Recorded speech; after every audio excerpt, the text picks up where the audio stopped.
रामराम शेतकरी बंधूंनो, आज आपण आलेलो आहोत केळी या पिकाच्या प्लॉटमध्ये. नुकतीच लागवड झालेली आहे आणि अशा अवस्थेमध्ये आपल्याला पहिली ड्रेंचिंग कोणती करणं हे सर्वात महत्त्वाचं आहे.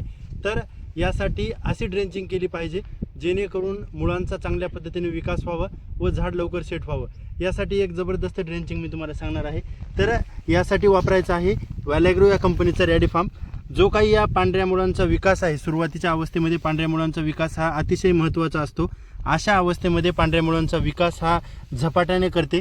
त्यानंतर दुसरी गोष्ट जी आहे, तर सर्वात महत्त्वाचं म्हणजे जे काही आपण लागवड केल्याच्या नंतर अजैविक ताण येतो, तर अजैविक ताण दूर करण्यासाठी रॅडीफार्म अतिशय चांगल्या पद्धतीनं काम करते.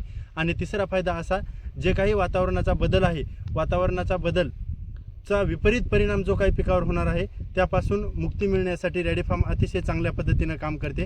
आणि चौथी गोष्ट अशी, जे काही रोप चिटकल्याच्या नंतर पिकाची जोमदार वाढ असेल ही चांगल्या पद्धतीनं होते आणि जो काही अजैविक ताण आलेला आहे तो दूर झाल्यामुळं, पिकाची चांगल्या पद्धतीनं झपाट्याने वाढ झाल्यामुळं, तुम्हाला सशक्त रोप व रोगप्रतिकार शक्ती चांगल्या पद्धतीने निर्माण झाल्यामुळं, सुरुवातीच्या अवस्थेमध्ये जो काही पावसामुळं बुरशीचा प्रॉब्लेम येतो तर त्याला प्रतिकार शक्ती निर्माण झाल्यामुळं तुम्हाला चांगल्या पद्धतीची डेव्हलपमेंट हे सुरुवातीच्या पिकाच्या अवस्थेमध्ये तुम्हाला या ठिकाणी दिसून येणार आहे.